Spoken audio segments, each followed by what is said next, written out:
Hello tout le monde, j'espère que vous allez bien, j'espère que vous portez à merveille de votre côté et j'espère que tout se passe bien de votre côté justement. Aujourd'hui, je vais aborder un sujet très important, un sujet très capital. Comme d'habitude, comment retrouver la joie lorsqu'on est orphelin. Justement, c'est le sujet qu'on va aborder aujourd'hui. Je suis ravie encore de vous parler. Pour ceux qui ne me connaissent pas, je suis Lise Kienge, je suis coach de la vie quotidienne. Je suis dans la couture, je suis dans l'art et je suis aussi dans tant d'autres choses que vous aurez à découvrir à la langue justement. Comme je disais, je suis vraiment ravie de vous retrouver aujourd'hui pour qu'on parle d'un sujet très important, un sujet très capital justement comme je disais.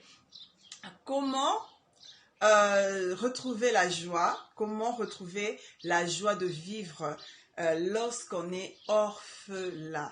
Justement, un orphelin, c'est celui qui n'a plus de père, qui a perdu son père ou sa mère, ou carrément qui a perdu les deux parents, justement. Il y a ceux qui ont perdu leurs parents très jeunes, il y a ceux qui ont perdu leurs parents à un certain âge avancé, il y a ceux qui ont perdu leurs parents, ils étaient déjà rassasiés de leurs jours sur la terre, ils sont partis et ils ont atteint un certain âge où au lieu qu'on pleure, ça devient une réjouissance. Pourquoi? Parce que si la personne atteint plus de la centaine, il atteint un siècle sur la terre, c'est une façon, on peut aussi carrément remercier le Seigneur et le glorifier parce que c'est pas tout le monde qui vit aussi longtemps. Donc ça va se transformer, au lieu de pleurs, ce sera plutôt la joie. Pourquoi? Parce qu'il s'est rassasié des jours sur la terre des vivants. Et justement, je vais parler de 4 points. Je vais aborder 4 points justement. Je vais aborder le premier point et quel est le rôle à jouer. Justement, le rôle à jouer lorsque on est, comment je vais dire, soit on prend soin d'un orphelin ou l'orphelin lui-même, quel sera son rôle à jouer justement. Et puis le deuxième point, c'est l'acceptation ou l'engagement. Lorsqu'on veut prendre un orphelin, est-ce important de recueillir l'orphelin chez soi? Donc c'est ça. Et le troisième point, c'est que je vais aborder, ce sera les conséquences des personnes qui s'engagent à prendre des orphelins et qui n'arrivent pas à assumer leurs responsabilités vis-à-vis de ces enfants-là. Et en soi, le quatrième point, c'est les conseils. Je vais terminer brièvement avec un conseil que je pourrais donner à toute personne qui garde des orphelins chez lui à la maison justement, comment se comporter avec ces enfants-là justement. Ce qui est vrai, c'est quoi? D'abord, je vais commencer par le premier point, comme j'ai dit, le rôle à jouer. Quel est le rôle à jouer? D'abord, parlons de l'orphelin. L'orphelin, lorsqu'on le recueille dans une famille, donc qui n'est pas la sienne, donc une famille où il y a un oncle justement, ou une tante, ou je ne sais pas, un grand-parent, ou bien je ne sais pas, l'ami des parents qui a pu recueillir cet enfant, qu'est-ce que l'enfant doit faire? Non seulement qu'il doit s'intégrer, il doit chercher à s'intégrer dans cette famille. Et ce qui est vrai, c'est qu'il doit aussi avoir des barrières. Ça veut dire, avoir des barrières, ça veut dire avoir de garde-fous. Ne pas non plus se comporter nécessairement comme l'enfant de la maison. Pourquoi? Parce que ça dépend de la réaction d'un chacun. Il y a des parents, lorsque tu essaies de te comporter comme l'enfant légitime de la maison, on te repousse, on te rejette. Lorsque tu essaies de te retirer, de te retracter, on essaie de te demander, mais pourquoi est-ce que tu te comportes ainsi? La moindre chose à faire, c'est de garder la juste mesure. Non pas aller dans l'excès, non pas se regresser encore plus, mais garder la juste mesure, avoir un tempérament, d'abord accepter cet aspect d'être orphelin, accepter que je n'ai plus des parents ou bien j'ai une mère qui ne peut pas me nourrir et qui ne peut pas me scolariser, c'est comme ça qu'on m'a emmené chez un oncle. Ou bien carrément, j'ai un père qui s'est remarié, justement, je dois vivre avec une marâtre, et cette marâtre, nécessairement, elle va pas t'accepter, ou bien un père qui est mort, mais il faut absolument que tu vives avec le nouveau mari de ta mère. Ce qu'il faut d'abord faire, c'est d'accepter. Essaye d'accepter pour retrouver la joie de vivre. C'est ça même, tu dois d'abord accepter de t'intégrer dans cette famille, d'accepter d'avoir un autre style de vie, un autre système de vie. Justement, c'est là qui est basé beaucoup de problèmes. Maintenant, le rôle à jouer pour les parents qui prennent ces orphelins. ce rôle à jouer. C'est quand lorsque tu acceptes de prendre l'enfant, lorsque tu t'engages, parce que la famille ici en Afrique, les familles africaines, c'est beaucoup plus, des fois on impose même aux frères ou aux sœurs, mais qui ne sont pas nécessairement d'accord, on impose cette responsabilité, mais la personne en soi, dans son cœur, n'est pas réjouite. Maintenant, quelle attitude prendre par rapport à cette personne justement? C'est le deuxième point que je vais aborder nécessairement, c'est l'acceptation ou l'engagement. Lorsque vous acceptez de vous engager, de prendre cet enfant, un enfant innocent que vous allez prendre, ne traitez pas cet enfant de sorcier, ne traitez pas l'enfant que c'est un moins que rien. Cet enfant n'aura pas de l'avenir par rapport à vos enfants. Pourquoi en faire une concurrence? Pourquoi chercher à troubler l'esprit de cet enfant? Ce qui serait mieux, c'est de recueillir cet enfant et de faire de cet enfant votre enfant. Pourquoi? Parce que à la longue, à l'avenir, on ne sait pas si ça sera cet enfant qui prendra soin de vous. Il y a combien de parents qui se retrouvent dans des hospices de vieillards? Ils ont leurs propres enfants qu'ils ont engendrés, qui les rejettent. Il y a combien de parents? C'est pas, je ne dis pas que l'hospice de vieillards est mauvais. Non, j'ai pas dit ça. Ce que je dis, c'est quoi? Il y a des enfants carrément, lorsqu'ils commencent leur vie, ils font abstraction à leurs parents. Ils regardent plus à la personne qui m'a engendré. Je n'ai pas l'importance. Pourquoi est-ce que je vais regarder à cette personne qui m'a engendré? Et lui, il a fait sa vie. Maintenant, il est vieux. Qu'il aille s'est réfugié, je ne sais pas où. Donc, ça veut dire qu'il n'arrive pas à prendre ses responsabilités vis-à-vis de ses parents. Or, les parents, ils ont besoin de cette ambiance-là. Les grands-parents, ils ont besoin de voir leurs petits-enfants. Ils ont besoin d'en prendre soin. Ils ont besoin de jouer avec eux. Et sans oublier que c'est même ça qui leur donne la joie de vivre. C'est même ça qui leur booste encore pour essayer encore de recréer quelque chose, de se revoir enfant, de revivre encore cet aspect malgré les maladies, malgré la faiblesse physique. Ça leur donne encore espoir. Maintenant, comme j'avais dit, le deuxième point que je vais aborder, c'est l'acceptation ou l'engagement. Pourquoi s'engager tant que tu sais, même si la famille t'a imposé? Pourquoi tu acceptes de t'engager, de prendre l'enfant de ton frère défunt ou de ta sœur? Tu prends et puis après tu commences à maltraiter cet enfant. Le problème qui est là, c'est que beaucoup de gens ignorent que les orphelins, ils ont pour père Dieu. Donc ça veut dire, la Bible dit que Dieu, il est le père des orphelins et il est le mari de la veuve. Et la Bible dit encore que vous ne devez pas outrager l'orphelin ni la veuve. Ce qui est vrai, c'est quoi? Lorsque vous vous attaquez à l'orphelin, directement, vous vous attaquez à Dieu. Ça, c'est quelque chose que vous devez connaître. Maintenant, je vais parler du troisième point, ce sont les conséquences. Lorsque vous vous attaquez aux orphelins, lorsque vous les maltraitez, lorsque vous leur parlez mal, parce qu'il y a toutes sortes de maltraitances. J'en parlerai aussi, les sortes de maltraitance. Il y a les maltraitances verbales, par la parole, des mauvais langages. Et il y a la maltraitance physique.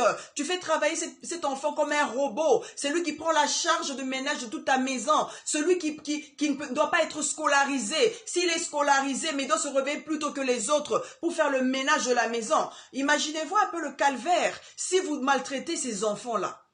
Mais maintenant, quelles sont les conséquences? C'est le troisième point justement que je vais aborder, les conséquences.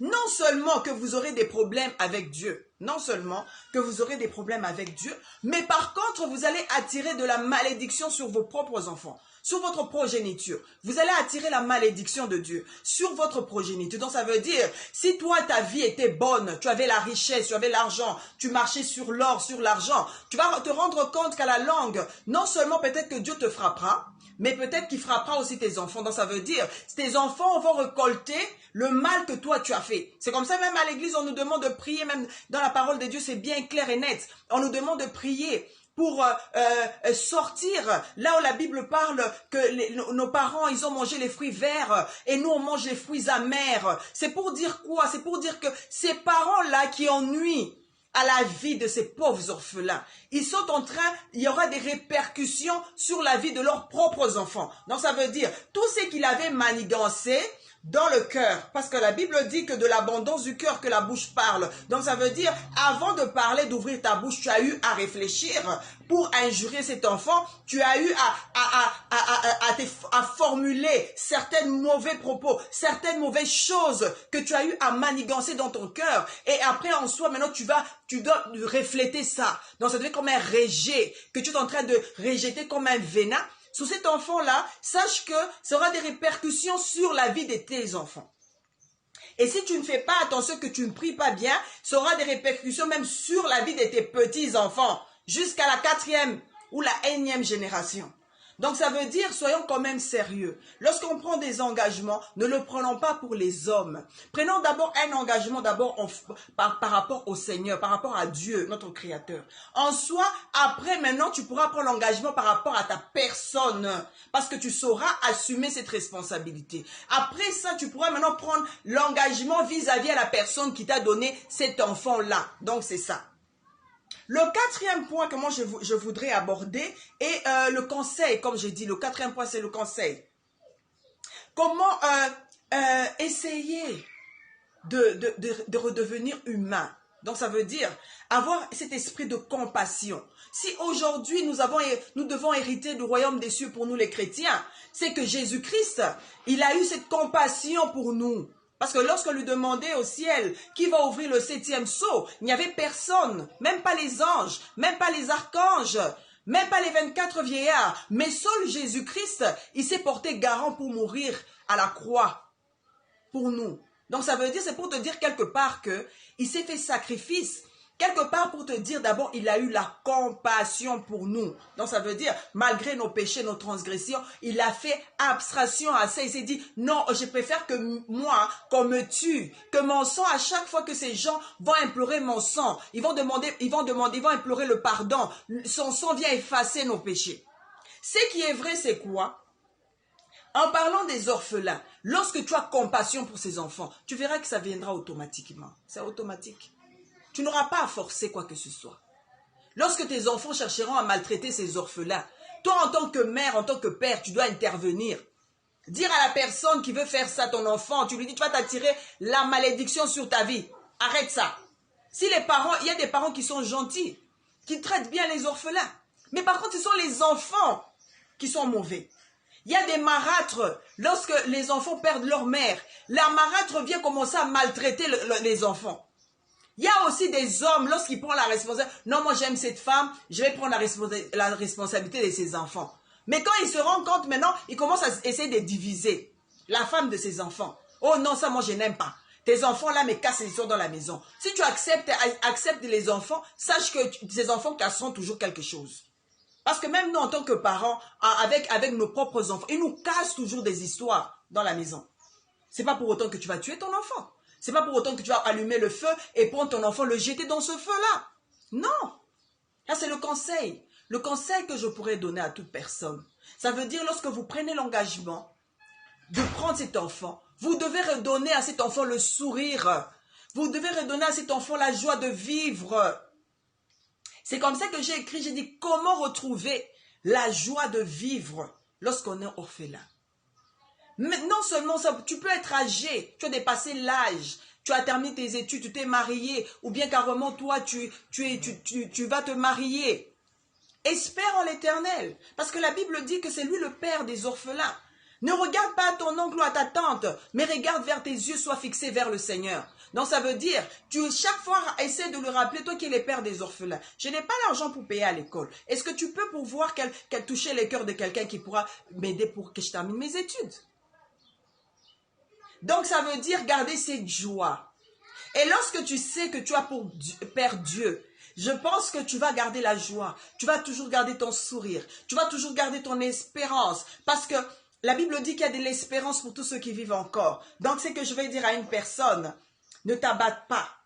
N'aie jamais la tête courbée. Que tu ne puisses pas regarder toujours vers le bas. Et la tête haute, regarde droit vers toi, vers tes projets. Regarde ton avenir, comment il sera glorieux. Ne regarde pas à tous ceux qu'on t'a fait souffrir, tout ce que tu as pu subir dans ta vie. Mais regarde vers Jésus. Regarde combien il s'est livré pour nous. N'ôte pas ta vie. Ne te tue pas, ne te suicide pas, parce qu'on te maltraite, justement. Mais donne-toi encore cette espérance, en te disant, non Seigneur, je sais que tu feras, je sais que tu agiras. Seigneur, je t'aime parce que je sais que toi, tu es le rémunérateur de tous ceux qui te cherchent et de l'espérance. Et de l'espérance. Ça veut dire qu'on est orphelin, c'est pas la fin du monde. Donc ça veut dire il y a une autre vie qui commence, mais il faut l'accepter. Aujourd'hui, je voudrais dire à une personne, garde ton espoir. Garde ton espoir et regarde vers ton avenir. Regarde vers les projets. Tout ce que tu es en train de projeter peut un jour se réaliser. Garde espoir. Avec ça, je vais m'arrêter là en vous disant, n'oubliez pas de mettre des pouces bleus. N'oubliez pas la cloche de notification, de vous abonner à ma chaîne YouTube et surtout de partager la vidéo car cela est très important. Je vous embrasse très fort. Bisous, bisous à vous, bisous.